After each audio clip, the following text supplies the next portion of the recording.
अस्सलाम वालेकुम दोस्तों, छा हाल आहे? उम्मीद आहे सब दोस्त ठीक ठाक हूंदो। प्यारा दोस्तों, अॼु तव्हां पिरीं प्यारनि ॿारनि जे लाइ असां बिल्कुलु तमामु न्यू ऐं बहितर ड्रामो खणी आया आहियूं, दर्दनि जो देश, जेको तमामु जल्द तव्हां प्यारनि ताईं पहुचाईंदासीं। प्यारा दोस्तों, मुंहिंजो दिलि चयो प्यारनि दोस्तनि जे लाइ न्यू वीडियो ठाहियूं, जंहिंमें सुठा सुठा एक्टर आहिनि।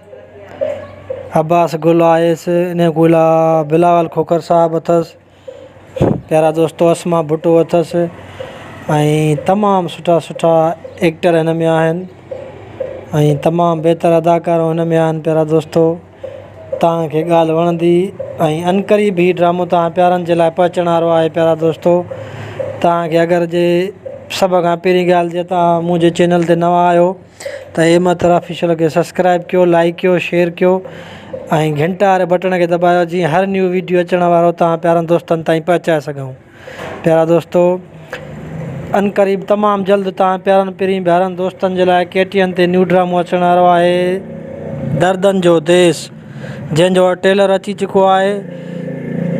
ही ड्रामो क़िस्तुनि में आहे। प्यारा दोस्तों, हिन जी कहाणी ॾाढी तमामु सुठी ऐं बहितर आहे, जेका इंशा ताला तव्हांखे ॻाल्हि वणंदी। अगरि जे वीडियो तव्हांखे सुठो लॻो आहे तो असांजे चैनल खे सब्सक्राइब कयो।